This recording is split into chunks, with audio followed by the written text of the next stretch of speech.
નર્મદાના કેડા Oman, Saudi Arabia, UAE, Iraq, Uzbekistan, તુર્કી, સિરિયા, જોર્ડન, કતાર અને કુવૈત જેવા વિદેશમાં પહોંચ્યા છે. તો જિલ્લાના નાંદોદ તાલુકાના થરી ગામમાંથી એક સામાન્ય ખેડૂત તરીકે સફળ થયેલી સફર આજે વૈશ્વિક સ્તરે કેળા નિકાસકાર તરીકે ઓળખ પ્રાપ્ત કરી છે. તો વિક્રમસિંહ રાઠોડની પ્રેરણા અને માર્ગદર્શનથી પુત્ર મયુર ધ્વજસિંહ રાઠોડે રેવા ફ્રેશ ફ્રૂટ એક્સપોર્ટની સ્થાપના કરી છે. આજે નર્મદા સહિત સમગ્ર ગુજરાતના યુવાનો માટે પ્રેરણા સ્ત્રોત બન્યો છે.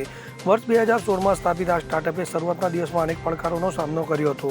પ્રારંભિક તબક્કામાં રાજપીપળા એપીએમસી મારફતે કેળાનું વેચાણ અને નિકાસ કરવામાં આવતી હતી, પરંતુ વિક્રમસિંહ રાઠોડે દ્રઢ સંકલ્પ અને અવિરત મહેનતના બળે થરી ગામમાં આધુનિક સુવિધાઓ સાથે ફ્રેશ ફ્રૂટ એક્સપોર્ટ યુનિટ સ્થાપી. આ પહેલથી સ્થાનિક ખેડૂતોને સીધો અને વધુ નફરકારક લાભ મળવા લાગ્યો છે. આજે રેવા ફ્રૂટ એક્સપોર્ટ નર્મદા જિલ્લામાં 50થી વધુ ગામોના 500થી વધુ ખેડૂતોને જોડે છે. સાથે જ ભરૂચ અને છોટાઉદેપુર જિલ્લાના ખેડૂતોને પણ આવરી લે છે. તો વર્ષ દરમિયાન વિવિધ રાજ્યોમાંથી કેળાનું ઉત્પાદન મેળવી તેને આંતરરાષ્ટ્રીય બજારમાં પહોંચાડવામાં આવે છે. તો સિઝન વાઇઝ જોઈએ તો માર્ચથી ઓગસ્ટ દરમિયાન ગુજરાત અને મધ્યપ્રદેશ, ઓગસ્ટથી ડિસેમ્બર દરમિયાન મહારાષ્ટ્ર તેમજ ડિસેમ્બરથી માર્ચ દરમિયાન કર્ણાટક અને આંધ્રપ્રદેશના કેળાને નિકાસ કરવામાં આવે છે. તો આ સ્ટાર્ટઅપ દ્વારા Oman, Saudi Arabia, UAE, Uzbekistan, તુર્કી, સિરિયા, જોર્ડન, કતાર અને કુવૈત જેવા દેશોમાં કેળાની નિકાસ કરવામાં આવે છે.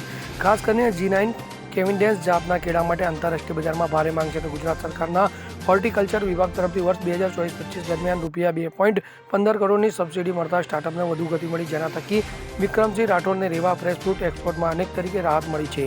તો 5 એકર વિસ્તારમાં સ્થિત કોલ્ડ સ્ટોરેજ છે, જેમાં કુલ 1700 મેટ્રિક ટન સંગ્રહ ક્ષમતા ઉપલબ્ધ છે, જેમાં જિલ્લાના તેમજ આસપાસના ખેડૂતો પાસેથી આશરે 1500 એકર વિસ્તારમાંથી કેળાની ખરીદી કરવામાં આવે છે. તો વર્ષ 2016થી શરૂ થયેલ રેવા ફ્રેશ ફ્રૂટ એક્સપોર્ટ વર્ષ 2016-17માં 750 મેટ્રિક ટનથી શરૂઆત કરીને નિકાસમાં દર વર્ષે નોંધપાત્ર વૃદ્ધિ નોંધાઈ રહી છે. તો વર્ષ 2022-23માં 6085 મેટ્રિક ટન થયું હતું, જે વર્ષ 25-26માં 54,100 મેટ્રિક ટન સુધી પહોંચવામાં સફળતા મળી છે. ત્યારે વિક્રમસિંહ રાઠોડે જણાવ્યું હતું કે મારું નામ છે વિક્રમસિંહ રાઠોડ. મારી કંપની છે રેવા ફ્રેશ ફૂડ.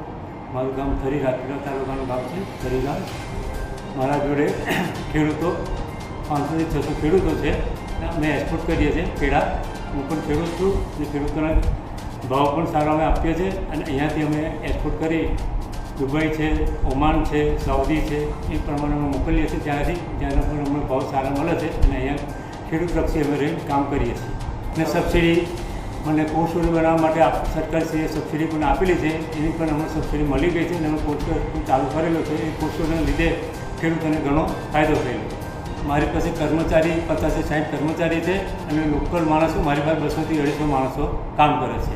લોકલ માણસોને પણ અમે મજૂરી પણ સારી અમે આપીએ છીએ. તો રેવા ફ્રેશ ફ્રૂટ એક્સપોર્ટના મેનેજર પિનાકીન પટેલે જણાવ્યું હતું કે આપણી કંપનીનું નામ રેવા ફ્રેશ ફ્રૂટ એક્સપોર્ટ છે.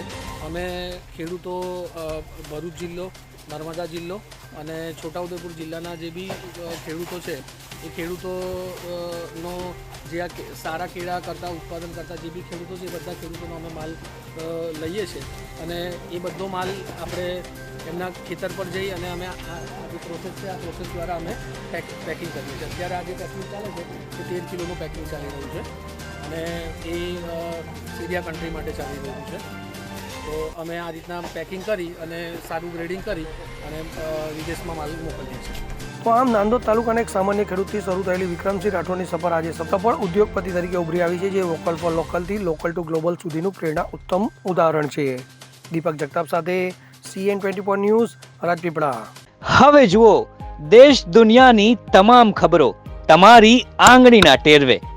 ઉઠાવો મોબાઈલ અને Google Play Store પરથી ડાઉનલોડ કરો અમારી CN24 ન્યૂઝ મોબાઈલ એપ.